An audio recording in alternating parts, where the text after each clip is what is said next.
press the bell icon on the YouTube app and never miss another update. Hello my dear children, welcome back to the class. So in our previous class we already know that a lesson villages of India. So in this lesson we already discussed introduction and conditions of a small village and conditions of a large village, and also the basic needs of people in village and gram panchayat. Yes. So dear children, here village means, village ಅಂದರೆ ಏನು ಅನ್ನೋದಾದರೆ ನಾವೊಂದು ಡೆಫಿನೇಷನನ್ನು ಕೊಡ್ಬೋದು ಅಲ್ವಾ. So village is a place where people normally live in a countries side. Okay, so usually it is a larger than a hamlet and a smaller than a town. It means according to their population. So population ಅಂತ ಹೇಳಿದ್ರೆ ಎಷ್ಟು population ಇದ್ದಾಗ ನಾವು ಅದನ್ನು village ಅಂತ ಕರಿತೀವಿ ಅಂತ ಹೇಳಿದ್ರೆ, so like between 500 to 2500. Understood. So here basic needs ಅಂತ ಹೇಳಿದ್ರೆ, so basic needs means like a drinking water, electricity, roads, schools and health centres.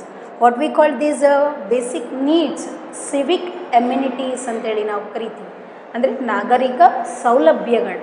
Okay, so in village, so these basic needs ಯಾರು provide ಮಾಡ್ತಾರೆ? It's provided by ಗ್ರಾಮ panchayat. Okay, so gram panchayat ಅದು ನೋಡ್ಕೊಳ್ಳುತ್ತೆ ಈ basic ನೀಡ್ಸನ್ನೆಲ್ಲ. ಅಂದರೆ fulfil ಮಾಡೋ ಅಂಥ ಪ್ರತಿಯೊಂದು ಕೆಲಸವನ್ನು ಯಾವುದು ನೋಡ್ಕೊಳ್ಳುತ್ತೆ? ಗ್ರಾಮ panchayat. Okay, so gram panchayat in every village in our country has gram panchayat.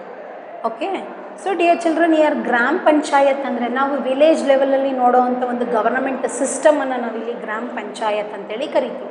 ಮತ್ತು ಸಿಟಿ ಮತ್ತು ಟೌನಲ್ಲಿ ಬೇರೆ ರೀತಿಯಾದಂಥ ಗವರ್ನಮೆಂಟ್ ವ್ಯವಸ್ಥೆಯನ್ನು, ಸಿಸ್ಟಮನ್ನು ನೋಡ್ತೀವಿ. For example municipal corporation and municipal committee ಅಂತೇಳಿ ನಾವು ಕರಿತೀವಿ.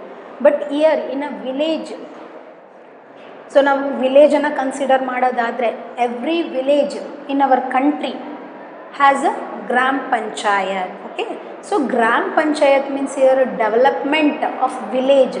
ಗ್ರಾಮ ಪಂಚಾಯತ್ ಏನು ಮುಖ್ಯವಾದ ಇರೋವಂಥ ಒಂದು ಕೆಲಸ ಅಂತ ಹೇಳಿದ್ರೆ ವಿಲೇಜನ್ನು ಡೆವಲಪ್ಮೆಂಟ್ ಮಾಡೋ ಅಂಥದ್ದು. ಹಾಗಾದರೆ ಗ್ರಾಮ ಪಂಚಾಯತ್ ಅಂದರೆ ಏನು ಅಲ್ವಾ? So gram panchayat is a basic village governing institute. Okay, so of A village in India. So ಇಂಡಿಯಾದಲ್ಲಿ ಇರುವಂಥ ವಿಲೇಜಲ್ಲಿ ಒಂದು ಬೇಸಿಕ್ ಆಗಿರುವಂಥ ಒಂದು ಗವರ್ನಿಂಗ್ ಇನ್ಸ್ಟಿಟ್ಯೂಟ್ ಇದೆ. ಸೊ ಆ ಇನ್ಸ್ಟಿಟ್ಯೂಟ್ನ ನಾವೇನಂತ ಕರಿತೀವಿ? ಇಲ್ಲಿ ಗ್ರಾಮ ಪಂಚಾಯತ್ ಅಂತೇಳಿ ನಾವು ಕರಿತೀವಿ. Okay, understood. ಸೊ ದಿಸ್ ಗ್ರಾಮ panchayat we can also called ಗ್ರಾಮ ಸಭಾ. ನಾವೇನಂತ ಕರಿಬೋದು? ಗ್ರಾಮ ಸಭಾ ಅಂತಲೂ ನಾವಿಲ್ಲಿ ಕರಿಬೋದು. ಸೊ ಇನ್ ದಿಸ್ ಗ್ರಾಮ ಸಭಾ, ಸೊ ಮೆಂಬರ್ಸನ್ನು ಸೆಲೆಕ್ಟ್ ಮಾಡಬೇಕಲ್ವ ನಾವು. ಸೊ ಹೆಂಗೆ ಸೆಲೆಕ್ಟ್ ಮಾಡ್ತೀವಿ? ಮೀನ್ಸ್ ಬೈ ವೋಟಿಂಗ್, ಎಲೆಕ್ಷನ್ ಮೂಲಕ, ಚುನಾವಣೆಯ ಮೂಲಕ ನಾವು ಅಲ್ಲಿರುವಂಥ ಸದಸ್ಯರನ್ನು, ಮೆಂಬರನ್ನು ನಾವು ಸೆಲೆಕ್ಟ್ ಮಾಡ್ತೀವಿ. ಸೊ ಯಾರು ಸೆಲೆಕ್ಟ್ ಮಾಡಬೇಕಾಗಾದ್ರೆ ಅಲ್ವಾ? So all men and women. Okay, so all men and women who are above 18 years of age. Okay, so ಈ 18 years ಆಗಿರುವಂಥ ಪ್ರತಿಯೊಬ್ಬ ಮೆನ್ ಮತ್ತು ವಿಮೆನ್ ಏನು ಮಾಡ್ತಾರೆ? ಈ ಗ್ರಾಮ ಪಂಚಾಯತಿ ಸದಸ್ಯರನ್ನು, ಮೆಂಬರ್ಸನ್ನು ಸೆಲೆಕ್ಟ್ ಮಾಡ್ತಾರೆ. Okay, the elected member of gram panchayat ಏನಂತ ಕರಿತೀವಿ ನಾವು? ಪಂಚ್ ಅಂತೇಳಿ ಕರಿತೀವಿ. Okay, so one of the member of elect ಆ ಮೇಡ್ ಲೈಕ್ ಸರ್ಪಂಚ್ ಅಂತೇಳಿ ಕರಿತೀವಿ, ಪ್ರಧಾನ್. ಅದರಲ್ಲಿ ಒಬ್ಬ ಎಲೆಕ್ಟ್ ಆಗಿರುವಂಥ ಮೆಂಬರಲ್ಲಿ ಮತ್ತೆ ಒಬ್ಬ ಹೆಡ್ಡನ್ನು ನಾವು ಸೆಲೆಕ್ಟ್ ಮಾಡ್ತೀವಿ. ಅವರನ್ನು ನಾವು ಇಲ್ಲಿ ಏನಂತ ಕರಿತೀವಿ? ಸರ್ಪಂಚ್ ಅಂತೇಳಿ ಕರಿತೀವಿ ಅಥವಾ ಪ್ರಧಾನ್ ಅಂತೇಳಿ ಕರಿತೀವಿ. Understood children? So this is all about in the previous class. So today we will learn functions of grama panchayat. So ಹಾಗಾದರೆ ಗ್ರಾಮ ಪಂಚಾಯತ್ ಯಾವ ಕಾರ್ಯಗಳನ್ನು ಮಾಡುತ್ತೆ? ಸೊ ಅಲ್ಲಿರೋವಂಥ ವಿಲೇಜ್ ಪೀಪಲನ್ನು ಹೆಂಗೆ ಅದು ಕಾರ್ಯವನ್ನು ಅಲ್ಲಿ ನೋಡ್ಕೊಳ್ಳೋಕ್ಕೆ, ಪೀಪಲ್ನ ಯಾವ ರೀತಿಯಲ್ಲಿ ಅದನ್ನು ನೋಡ್ಕೊಳ್ಳುತ್ತೆ ಜನಗಳನ್ನು ಅಲ್ಲಿ ಅಂತ ಹೇಳೋದಾದರೆ, ದ ಗ್ರಾಮ panchayat works welfare of the village. Okay, so welfare of the village and improve the life of the people, and also it's looked after the needs of the people. Understood children? Yes, ಗ್ರಾಮ ಪಂಚಾಯತ್ನ ಒಂದು function ಏನು ಅಂತ ಹೇಳಿದ್ರೆ ಅಲ್ಲಿರುವಂಥ village ಪೀಪಲ್ನ ಒಂದು ಹಿತದೃಷ್ಟಿಯನ್ನು ಕಾಪಾಡುವಂಥದ್ದು, ಅಲ್ಲಿರುವಂಥ ಜನಗಳ ಒಂದು ವೆಲ್ಫೇರ್, ಕಲ್ಯಾಣ ಅಂತೇಳಿ ನಾವು ಕರಿತೀವಿ. ಅವರ ಒಂದು ಜೀವನ ಸುಗಮವಾಗಿ ನಡೆಯೋದಕ್ಕೆ ಬೇಕಾಗಿರುವಂಥ ನೀಡ್ಸನ್ನು ಅದು ಪ್ರೊವೈಡ್ ಮಾಡುವಂಥದ್ದು. And improve the life of the villagers, ಅಲ್ಲಿರೋವಂಥ ಪೀಪಲ್ನ ಲೈಫನ್ನು ಇಂಪ್ರೂವ್ ಮಾಡೋವಂಥದ್ದು. ಓಕೆ, ಸೊ ನಮ್ಗೆ ಯೂಶ್ವಲಿ ಗೊತ್ತು ವಿಲೇಜ್ ಅಂತ ಹೇಳಿದ್ರೆ almost all uneducated people, illiterates ಪೀಪಲಲ್ಲಿ ನಾವು ನೋಡ್ತೀವಿ. ಜಾಸ್ತಿ ಓದಿರೋ ಅಂಥ ಪೀಪಲನ್ನು ನಾವಲ್ಲಿ ನೋಡಲ್ಲ. ಓಕೆ, ಸೊ ಆಗ ಜನಗಳಿಗೆ ಒಂದು ಅಕ್ಷರದ ಜ್ಞಾನ ಇಲ್ಲ ಅಂತ ಹೇಳಿದ್ರೆ, ಅವರಿಗೆ ಓದೋದಕ್ಕೆ ಅಥವಾ ಬರೆಯೋದಕ್ಕೆ ಬರಲ್ಲ ಅಂದಾಗ ಅವರಿಗೆ ಯಾವ ಒಂದು ನಾಲೆಡ್ಜೂ ಇರೋದಿಲ್ಲ ಅಲ್ವಾ. So that means like a gram panchayat improve life of the villagers, and also it's a look after the needs of basic needs of the people. ಅಲ್ಲಿ ಬೇಕಾಗಿರುವಂಥ ಬೇಸಿಕ್ ನೀಡ್ಸ್ ಏನು ಬೇಕು ಅವರಿಗೆ ಅದನ್ನೆಲ್ಲ ಯಾವುದು ಪ್ರೊವೈಡ್ ಮಾಡುತ್ತೆ, ಗ್ರಾಮ ಪಂಚಾಯತ್. ಅದು ಯಾವುದ್ರ ಮೂಲಕ, ಫಂಕ್ಷನ್ಸ್. ಓಕೆ, ಸೊ ಆ ಕಾರ್ಯಗಳನ್ನು ಅದು ಒದಗಿಸಿ ಕೊಡುತ್ತೆ. ಸೊ ಹಾಗಾದರೆ ಯಾವ್ಯಾವ ಫಂಕ್ಷನ್ಸನ್ನು ಅದು ಮಾಡುತ್ತೆ?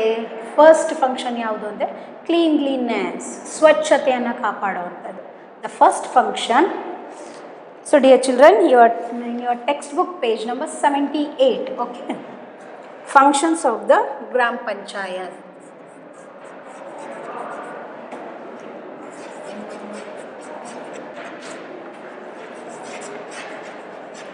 Functions of the Gram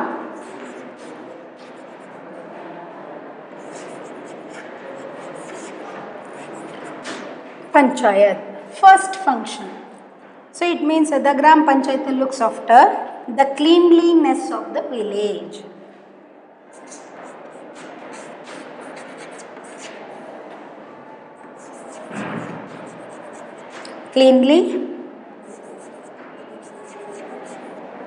Cleanliness of the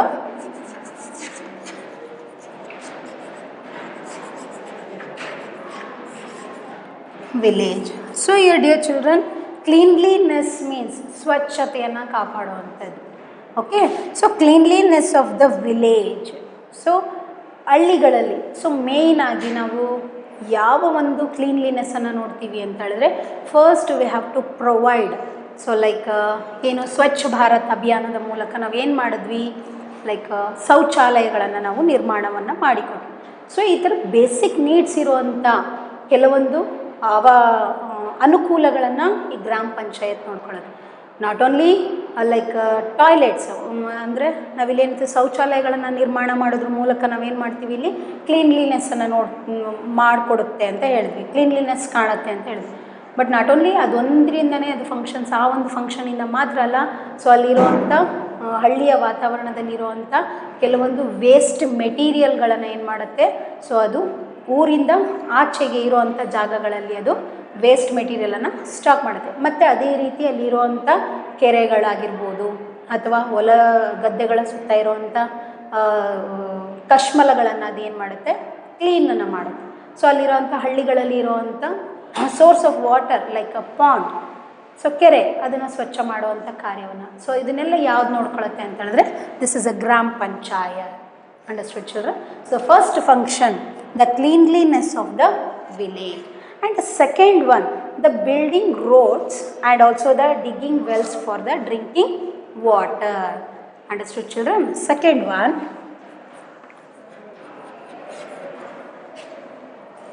building roads and digging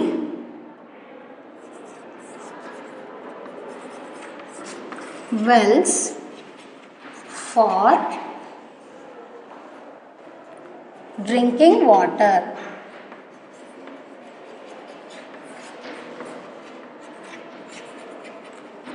So dear children, your village means drinking water ಬೇಕಂದ್ರೆ like purify centre. So purify centre ಅಂದರೆ ಶುದ್ಧೀಕರಣ, ನೀರು ಶುದ್ಧಿ ಮಾಡುವಂಥ ಒಂದು ಪ್ಯೂರಿಫೈ ಸೆಂಟರ್ ಘಟಕ ಬೇಕಲ್ವ. ಸೊ ಇದನ್ನು ಪ್ಯೂರಿಫೈ ಸೆಂಟರ್ನೂ ಅದು ಅನುಕೂಲ ಮಾಡಿಕೊಡುತ್ತೆ. ಸೊ ಗ್ರಾಮ ಪಂಚಾಯತ್ ಅದ್ರ ಜೊತೆಗೆ ಬಿಲ್ಡಿಂಗ್ ರೋಡ್ಸ್ ಮೀನ್ಸ್ ನಾವು ಆಲ್ಮೋಸ್ಟ್ ಆಲ್ ವಿಲೇಜಸಲ್ಲಿ ಯಾವ ಟೈಪ್ ಆಫ್ ರೋಡನ್ನು ನೋಡ್ತೀವಿ ಅಂದರೆ kaccha roads. It's a made up of a weak material, less sustain ಮೆಟೀರಿಯಲಿಂದ ಮಾಡಿರುವಂಥ ಕಚ್ಚಾ ರೋಡನ್ನು ನೋಡ್ತೀವಿ. ಸೊ ಆ ಥರ ಕಚ್ಚಾ ರೋಡ್ ಇರೋವಂಥದ್ದನ್ನು ಏನು ಮಾಡಬೇಕು, ಪಕ್ಕಾ ರೋಡ್ ಮಾಡಬೇಕು. ಆ ಒಂದು ಅನುಕೂಲವನ್ನು ಒದಗಿಸಿ ಪ್ರೊವೈಡ್ ಮಾಡೋದು ಯಾವುದು, ಗ್ರಾಮ panchayat. And digging wells for drinking water. Digging means ಅಗಿಯೋದು, ಬಾವಿಗಳನ್ನು ತೋಡೋದು. ಅವರಿಗೆ ಕ್ಲೀನ್ ವಾಟರ್ ಬೇಕಲ್ವಾ. ಎಷ್ಟು ಕಶ್ಮಲ ಇರುತ್ತೆ ಅಲ್ಲಿರುವಂಥ ಕೆರೆ ಆಗಿರ್ಬೋದು, ನದಿ ಆಗಿರ್ಬೋದು. ಅಲ್ಲಿ ಏನು ಮಾಡ್ತಾರೆ, ಬೇಸಿಕ್ಕಾಗಿ ಹಳ್ಳಿ ವಾತಾವರಣದಲ್ಲಿ ಅನಿಮಲ್ಸ್ಗಳನ್ನು, ಪ್ರಾಣಿಗಳನ್ನು ಸ್ನಾನ ಮಾಡಿಸೋದಾಗಿರ್ಬೋದು, ಬಟ್ಟೆ ಒಗೆಯೋದಾಗಿರ್ಬೋದು, ಈ ರೀತಿ ಏನು ಮಾಡಿರ್ತಾರೆ, ಪಲ್ಯೂಟ್ ಮಾಡಿರ್ತಾರೆ ವಾಟರನ್ನು. ಸೊ ಅದನ್ನು ನಾವು ಡೈರೆಕ್ಟಾಗಿ ಕುಡಿದಾಗ ಏನಾಗುತ್ತೆ, ವಿ ಫಾಲ್ ಹಿಲ್, ನಾವು ಏನಾಗುತ್ತೆ ಹುಷಾರು ತಪ್ತೀವಿ, ಅಂದರೆ ಅನಾರೋಗ್ಯಕ್ಕೆ ಈಡಾಗ್ತೀವಲ್ವಾ. ಸೊ ಆ ಥರ ಆಗಬಾರ್ದು ಅಂತೇಳಿ ಏನು ಮಾಡ್ತಾಯಿದೆ ನಮ್ಮ ಗವರ್ನಮೆಂಟು, ಗ್ರಾಮ ಪಂಚಾಯತ್ ಮೂಲಕ. So digging wells for drinking water, ಬಾವಿಗಳನ್ನು ತೋಡ್ಬಿಟ್ಟು ಅವರಿಗೆ ಕುಡಿಯೋ ನೀರಿನ ವ್ಯವಸ್ಥೆಯನ್ನು ಮಾಡಿಕೊಡುತ್ತೆ. Okay, this is a second function of gram panchayat. So building roads and digging wells for drinking water. Digging ಅಂದರೆ ಭೂಮಿಯನ್ನು ತೋಡೋ ಅಂಥದ್ದು, ಅಗಿಯೋದು. ಓಕೆ, ಆ್ಯಂಡ್ ವೆಲ್ಸ್ ಅಂದರೆ ಬಾವಿ. Understood. And third one, street lighting. Understood. Street lighting. Street lighting. So street lighting ಅಂದರೆ ಬೀದಿ ದೀಪಗಳ ವ್ಯವಸ್ಥೆಯನ್ನು ಮಾಡುವಂಥದ್ದು. ಸೊ ಸಾಮಾನ್ಯವಾಗಿ ಹಳ್ಳಿಗಳಲ್ಲಿ ಏನು ಅಂತ ಹೇಳಿದ್ರೆ, ಊರಲ್ಲಿ ಒಂದು ಮೇಯ್ನ್ ಸೆಂಟರ್ ಆಗಿರುವಂಥ ಪಂಚಾಯತ್ ಅಥವಾ ಸೆಂಟರ್ ವಿಲೇಜಲ್ಲಿ ಏನಿರುತ್ತೆ, ಒಂದೇ ಒಂದು ಸ್ಟ್ರೀಟ್ ಲೈಟನ್ನು ನಾವು ನೋಡ್ತೀವಿ. ಆದರೆ ಸೊ ವಿಲೇಜ್ಗೆ ಎಲ್ಲರ ಒಂದು ಮನೆಗಳ ಹತ್ತಿರ ಅಥವಾ ಬೀದಿಗಳಲ್ಲಿ ಸ್ಟ್ರೀಟ್ ಲೈಟ್ ವ್ಯವಸ್ಥೆಯನ್ನು ಮಾಡಿಕೊಡುವಂಥ ಒಂದು ಫಂಕ್ಷನ್ ಯಾರ್ದು, ಗ್ರಾಮ panchayat. Street lighting. Understood children? Yes, this is a third function. And fourth one, providing education to children. So providing education.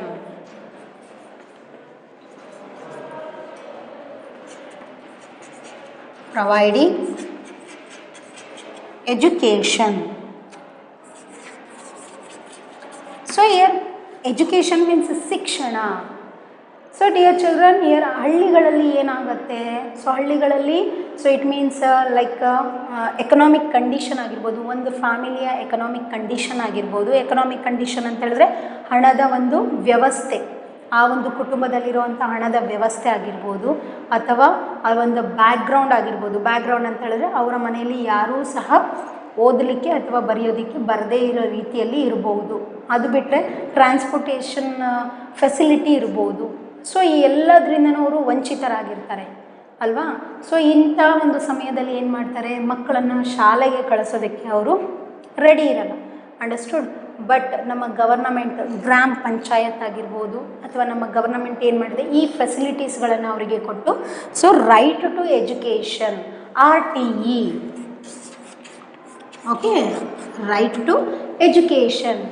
It means up to 14 years. So children ಏನು ಲೈಕ್ ಒಂದು ಮಗು 14 ವರ್ಷದವರೆಗೂ ಕಡ್ಡಾಯ ಶಿಕ್ಷಣವನ್ನು ಪಡಿಬೇಕು ಅನ್ನೋದು ನಮ್ಮ ಗವರ್ನಮೆಂಟ್ನ ಒಂದು ಉದ್ದೇಶ, ಮೂಲ ಉದ್ದೇಶ. ಸೊ ಆ ಒಂದು ವ್ಯವಸ್ಥೆಯನ್ನು ಯಾವುದು ಮಾಡಿಕೊಡುತ್ತೆ, ಈ ರೂರಲ್ ಸೈಡಲ್ಲಿ ಗ್ರಾಮ ಪಂಚಾಯತ್. ಟ್ರಾನ್ಸ್ಪೋರ್ಟೇಷನ್ ಸಿಸ್ಟಮ್ ಅಂದರೆ ಇಟ್ ಮೀನ್ಸ್ ಟ್ರಾನ್ಸ್ಪೋರ್ಟ್ ವ್ಯವಸ್ಥೆಯನ್ನು ಮಾಡಿಕೊಡ್ಬೋದು. ಸಾರಿಗೆ ವ್ಯವಸ್ಥೆ, ಅದು ತುಂಬ ದೂರ ಇರ್ಬೋದು, ಅವರ ಮನೆಯಿಂದ ಶಾಲೆ ತುಂಬ ದೂರ ಇರ್ಬೋದು, ಅಥವಾ ಅವರ ಒಂದು ಫ್ಯಾಮಿಲಿಯಲ್ಲಿ ಎಜುಕೇಷನ್ಗೆ ಇಂಪಾರ್ಟೆನ್ಸನ್ನು ಕೊಡದೇ ಇರ್ಬೋದು, ಅಥವಾ ಒಂದು ಲೈಕ್ ಅವಿಭಕ್ತ ಕುಟುಂಬ. ಓಕೆ, ಸೊ ಅವಿಭಕ್ತ ಕುಟುಂಬ ಮತ್ತು ವಿಭಕ್ತ ಕುಟುಂಬ, ಇಲ್ಲಿ ಜಾಯಿಂಟ್ ಫ್ಯಾಮಿಲಿ ಅಂತ ಹೇಳ್ತೀವಿ, ಸಿಂಗಲ್ ಫ್ಯಾಮಿಲಿ ಅಂತ ಹೇಳ್ತೀವಿ. ಸೊ ಅವರಿಗೆ ಹಣದ ವ್ಯವಸ್ಥೆ ತುಂಬ ಒಂದು ಕೆಳಮಟ್ಟದಲ್ಲಿರ್ಬೋದು. ಇಂಥ ಸಂದರ್ಭದಲ್ಲಿ ಅವರಿಗೆ ಎಜುಕೇಷನ್ ಸಿಗೋ ಚಾನ್ಸಸ್ಸು ತುಂಬ ಕಡಿಮೆ ಇರುತ್ತೆ. ಅಂಥ ಒಂದು ಪರಿಸ್ಥಿತಿಯಲ್ಲಿ ಗ್ರಾಮ ಪಂಚಾಯತ್ ಏನು ಮಾಡುತ್ತೆ, ಆ ಒಂದು ಅನುಕೂಲಗಳನ್ನು ಮಾಡಿಕೊಟ್ಟು ಪ್ರೊವೈಡಿಂಗ್ ಎಜುಕೇಷನ್. ಓಕೆ, ಸೊ ಅದು ಶಿಕ್ಷಣವನ್ನು ಪ್ರೊವೈಡ್ ಮಾಡುತ್ತೆ, ಒದಗಿಸಿಕೊಡುತ್ತೆ. Okay, this is one of the functions of gram panchayat. Understood? Next function,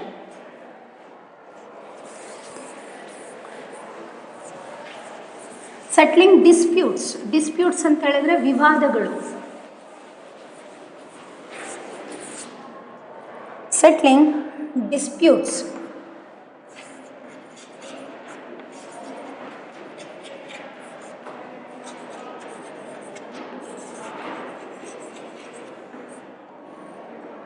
so settling disputes ಅಂತ ಹೇಳಿದ್ರೆ, ಸೊ ವಿವಾದಗಳು, ಡಿಸ್ಪ್ಯೂಟ್ಸ್ ಅಂತ ಹೇಳಿದ್ರೆ ಜಗಳಗಳು between villages, like boundary dispute between boundary ಅಂತ ಹೇಳಿದ್ರೆ ಆ ಒಂದು ವಿಲೇಜ್ ಮತ್ತು ಇನ್ನೊಂದು ವಿಲೇಜ್ಗಳ ನಡುವೆ ಇರುವಂಥ ಒಂದು ಲ್ಯಾಂಡ್ ಡಿಸ್ಪ್ಯೂಟ್ಸ್ಗಳನ್ನು ಅದು ನಿವಾರಣೆಯನ್ನು ಮಾಡುತ್ತೆ. ಅಂಡರ್ಸ್ಟುಡ್?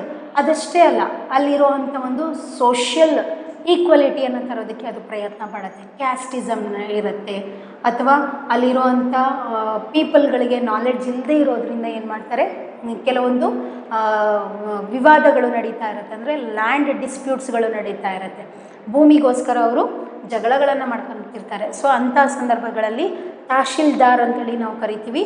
ಸೊ ಅವರುಗಳ ಮೂಲಕ, ಡಾಕ್ಯುಮೆಂಟ್ಸ್ಗಳ ಮೂಲಕ ಅಲ್ಲಿರುವಂಥ ಡಿಸ್ಪ್ಯೂಟ್ಸ್ಗಳನ್ನು ಏನು ಮಾಡ್ತಾರೆ, ಒಂದು ಸೆಟಲ್ಮೆಂಟ್ ಮಾಡ್ತಾರೆ. Okay, so this is also one of the function of gram panchayat, settling disputes between villagers. Understood, children?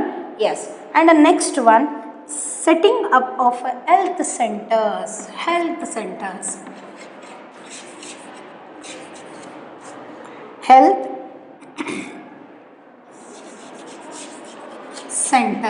So health centers means like a primary health center.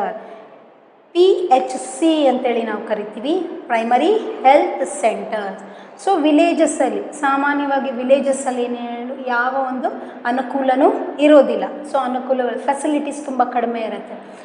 So ವಿಲೇಜಸ್ಸಲ್ಲಿ primary health centres, ಪ್ರಾಥಮಿಕ ಆರೋಗ್ಯ ಕೇಂದ್ರಗಳನ್ನು ಅದು ಪ್ರೊವೈಡ್ ಮಾಡುತ್ತೆ. It means health centres, setting health centres, ಪ್ರಾಥಮಿಕ ಆರೋಗ್ಯ ಕೇಂದ್ರಗಳು ಅಂತ ಹೇಳಿದ್ರೆ ಕಾಮನ್ ಆಗಿ ಫೀವರ್ ಆಗಿರ್ಬೋದು, ಅಥವಾ ಕಾಫ್ ಆಗಿರ್ಬೋದು, ಅಥವಾ ಕೋಲ್ಡ್ ಆಗಿರ್ಬೋದು, ಫಸ್ಟ್ ಏಡ್ ಮಾಡೋವಂಥ ಕೆಲವೊಂದು ಡಿಸೀಸಸ್ಗಳಿಗೆ ಮೇಯ್ನಾಗಿ ಏನು ಮಾಡ್ತಾರೆ, ಅಲ್ಲಿ ಒಂದು ಪ್ರಾಥಮಿಕ ಆರೋಗ್ಯ ಕೇಂದ್ರಗಳಲ್ಲಿ ಟ್ರೀಟ್ಮೆಂಟನ್ನು ಕೊಡ್ತಾರೆ.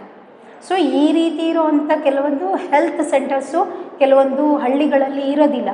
ಸೊ ಅಂಥ ಒಂದು ಫೆಸಿಲಿಟೀಸನ್ನು ಮಾಡಿಕೊಡುವಂಥ ಒಂದು ರೆಸ್ಪಾನ್ಸಿಬಿಲಿಟಿ ಯಾರಿಗಿದೆ ಅಂತ ಹೇಳಿದ್ರೆ ದಿಸ್ ಗ್ರಾಮ panchayat. Okay, so health centres, it's setting up of health centers. Understood, children?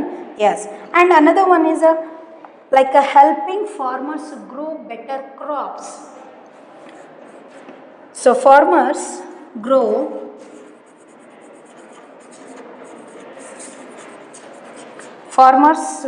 better crops.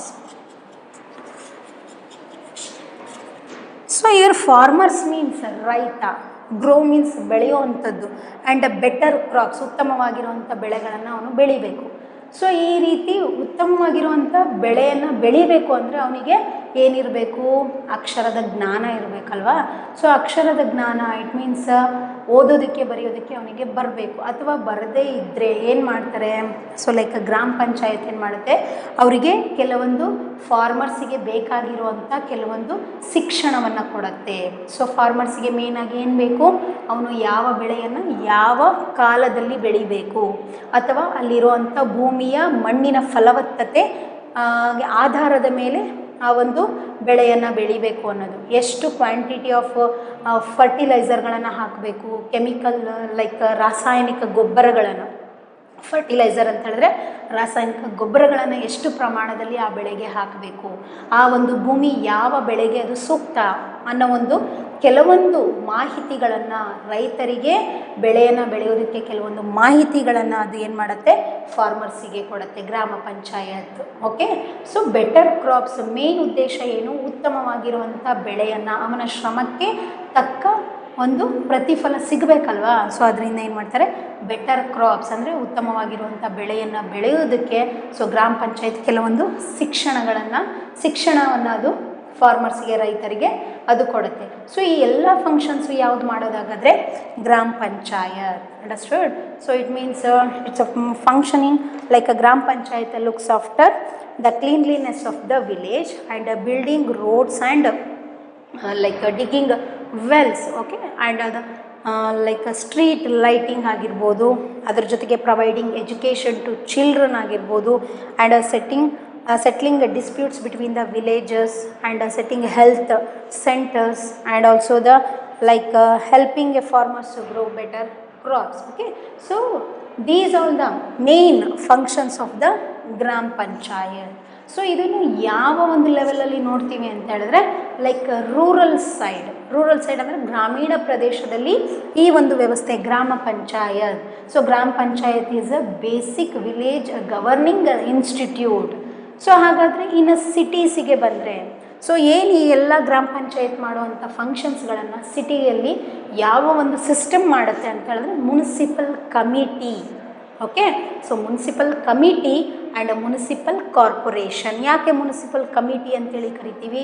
According to their population. So municipal committee ಅಂತ ಹೇಳಿದ್ರೆ ನಾವು ಸಿಟಿ ಅಥವಾ ಟೌನ್ ಅಂತ ನೋಡ್ತೀವಿ. ಸೊ ಪಾಪ್ಯುಲೇಷನ್ ಎಷ್ಟಿರುತ್ತೆ?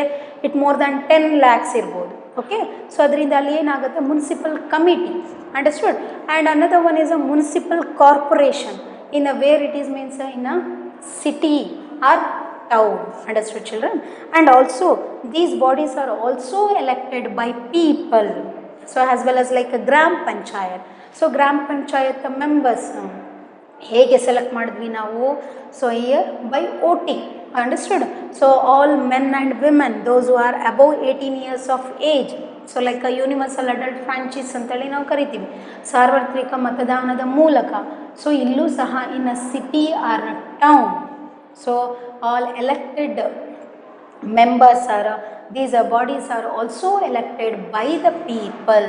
ಸೊ ಇಲ್ಲೂ ಸಹ ನಾವೇ ಅಂದರೆ, so it means democratic country ಅಲ್ವಾ ನಮ್ಮದು. ಸೊ ಡೆಮೋಕ್ರೆಟಿಕ್ ಕಂಟ್ರಿ ಆಗಿರೋದ್ರಿಂದ ಏನು ಮಾಡ್ತೀವಿ? ಸೊ ಲೈಕ್ ಪೀಪಲ್, ನಾವುಗಳೇ ಜನಸಾಮಾನ್ಯರು ಏನು ಮಾಡ್ತೀವಿ? ನಮ್ಮ ರೆಪ್ರೆಸೆಂಟೇಟಿವ್ಸ್ನ ಅಂದರೆ ಲೈಕ್ ಮೆಂಬರ್ಸನ್ನು, ಸದಸ್ಯರನ್ನು ನಾವು ವೋಟ್ ಮಾಡೋದ್ರ ಮೂಲಕ ನಾವಿಲ್ಲಿ ಸೆಲೆಕ್ಟ್ ಮಾಡ್ತೀವಿ. ಸೊ ಇದನ್ನು ರೂರಲ್ ಸೈಡಲ್ಲಿ ನಾವು ಗ್ರಾಮ ಪಂಚಾಯತನ್ನು ನೋಡ್ತೀವಿ. So according to their population. And city or ಟೌನಲ್ಲಿ ನಾವೇನು ನೋಡ್ತೀವಿ? Like according to in that population like a municipal committee and municipal corporation. Understood children? Yes, so this is all about like a gram panchayat and the functions of the gram panchayat. Understood children? Yes, thank you.